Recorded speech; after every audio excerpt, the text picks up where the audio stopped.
Halo semua, saya Hedi. Nah, kali ini kita akan bahas saham blue chip. Nah, untuk saat ini belum ada definisi yang baku terhadap saham blue chip. Jadi benar-benar sesuai dengan preferensi masing-masing.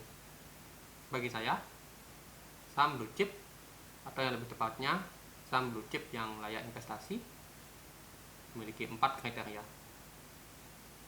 Yang pertama yaitu pangsa pasarnya sudah menjangkau tingkat nasional dan produk-produknya cukup dikenal banyak orang.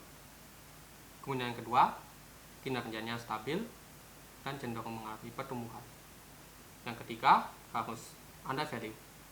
Ini penting karena jika tidak under value, maka saya hanya menganggapnya sebagai blue chip biasa. Saya kurang tertarik terhadap emiten blue chip yang over value. Dan yang terakhir, telah memiliki basis pelanggan atau brand yang kuat. Jadi perusahaan tersebut bisa berkelanjutan dalam jangka waktu yang cukup lama.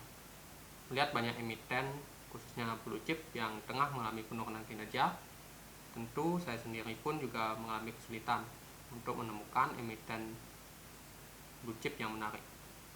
Namun apabila saya menemukannya, saya akan tempatkan blue chip tersebut di atas emiten Magic Formula dengan porsi yang paling besar di antara emiten-emiten yang lain. Nah, ada satu emiten yang rencananya akan saya masukkan ke dalam kategori blue chip untuk portofolio saya. Ini emiten tersebut adalah berkode BJBR atau PT Bank Pembangunan Daerah Jawa Barat dan Banten. Emiten ini juga dikenal sebagai Bank BJB. Perusahaan ini merupakan bank BUMD milik pemerintah Provinsi Jawa Barat dan Banten. Meskipun bank BPD, saya melihat bank ini cukup ekspansif ke daerah lain, serta bank ini tentu saja unggul di daerahnya, yang mana seperti yang kita tahu sendiri, yakni Provinsi Jawa Barat dan Banten merupakan provinsi yang besar dengan perekonomian dan penduduk yang besar pula. Jadi saya rasa emiten ini telah memenuhi kriteria pertama, yakni mencakup nasional, meskipun belum menjadi salah satu bank terkemuka di tingkat nasional. Namun setidaknya saya sendiri merasakan emiten ini telah berusaha melakukan ekspansi. Jadi itu sudah bagus. Kemudian kinerja perusahaannya justru mengalami pertumbuhan di tahun 2020 kemarin. Di tengah penurunan ekonomi yang menyebabkan banyak sekali perusahaan perbankan yang mengalami penurunan kinerja. Dan juga secara jangka panjang, kinerja perusahaannya juga cenderung mengalami peningkatan. Dilihat dari pendapatannya, kemudian laba bersihnya, dan juga ekuitasnya. Dan bahkan pada triwulan kedua tahun 2021-nya, pendapatan dan laba bersihnya mengalami peningkatan dibandingkan dengan triwulan kedua tahun 2020. Jadi emiten ini masih memiliki potensi untuk bertumbuh. Begitu pula dengan dividennya yang juga cenderung mengalami peningkatan seiring dengan peningkatan kinerjanya. ROE dari emiten ini juga di atas 10%. Dan sejak tahun 2016 cenderung mengalami peningkatan. Makanya sebelumnya saya sempat mempertimbangkan untuk memasukkan emiten ini ke dalam kriteria Magic Formula. Berdasarkan kinerja tersebut, saya rasa poin nomor 2 saya sudah terpenuhi, yakni kinerjanya cukup stabil dan cenderung mengalami pertumbuhan, bahkan di tengah penurunan ekonomi sekalipun. Kemudian emiten ini tergolong sangat under value, baik dilihat dari valuasi Benjamin Graham-nya maupun dari valuasi dividen yield-nya. Jika kita melihat PEV dikali PE rasionya, emiten ini memiliki PE rasio dikali PEV yang sangat rendah, yakni per hari ini tanggal 13 Agustus 2021 di harga 1.250 harga penutupan besar 9,09. Itu sangat rendah, jauh di bawah dari standar Benjamin Graham 22,5. Yang berarti emiten ini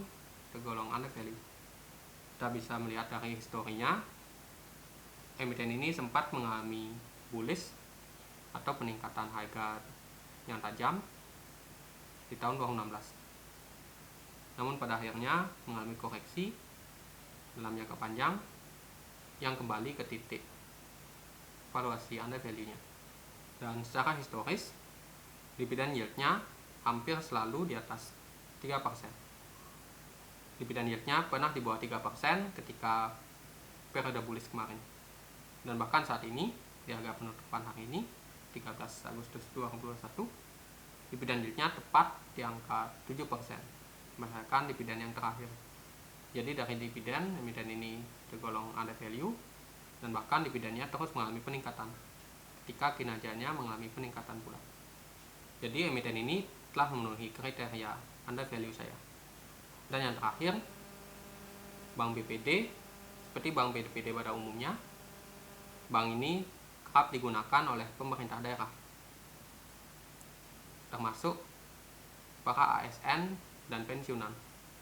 Dalam laporan tahunan PJPR, emiten ini mengungkap bahwa lebih dari 50% kredit konsumtif konsumen tahun 2020 berasal dari kredit guna bakti, yang merupakan kredit yang ditujukan khusus untuk ASN, pegawai BUMN BUMD, anggota TNI Polri, kepala daerah beserta wakilnya, kemudian anggota dewan, perangkat desa, dan pegawai pemerintahan lainnya. Ini cukup penting mengingat para pegawai pemerintahan umumnya memiliki pendapatan yang relatif lebih stabil. Jadi hal tersebut yang membuat kinerja perusahaan ini tetap mengalami peningkatan meskipun di tengah penurunan ekonomi. Jadi emiten ini telah memiliki basis pelanggan yang sangat kuat dan telah memenuhi kriteria nomor 4 saya. Meskipun brand dari emiten ini saya rasa masih belum kuat, khususnya di tingkat nasional. Namun meskipun demikian, saya rasa emiten ini masih bisa memberikan kinerja yang bagus meskipun hanya berbasis di Provinsi Jawa Barat dan Banten.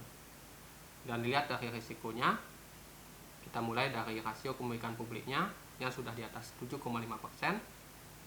yakni sebesar 49,29%. Jadi itu sudah sesuai standar. Kemudian emiten ini memiliki loan to deposit ratio yang terbilang normal, di angka 86,32% di tahun 2020. Serta dengan NPL gross-nya atau rasio kredit macet secara brutonya yang juga terbilang aman, di bawah batas 5%, yakni hanya sebesar 1,4%. Risiko lainnya, mungkin emiten ini cukup kesulitan untuk menghadapi perbankan besar yang sudah berada di tingkat nasional. Namun meskipun demikian, saya tetap yakin dengan kinerjanya, mengingat perusahaan ini merupakan perusahaan yang digunakan oleh pemerintah daerah setempat yang memiliki pendapatan yang terbilang stabil. Serta saya yakin Bank BJB ini akan unggul di Provinsi Jawa Barat dan Banten yang sebagai basisnya, yang merupakan provinsi dengan perekonomian yang besar dan juga penduduk yang besar pula. Nah, bagaimana menurut Anda? Saya dengan senang hati menerima diskusi melalui komentar di bawah. Baik, mungkin itu saja pendapat singkat dari saya tentang emiten BJBR. Saya tidak bermaksud memberikan rekomendasi ataupun tidak merekomendasi. Kita sebaiknya tetap melakukan analisa sendiri sesuai dengan preferensi masing-masing. Segala keputusan atau tindakan yang diambil berdasarkan informasi dari video ini tetap menjadi tanggung jawab pribadi. Semoga bermanfaat.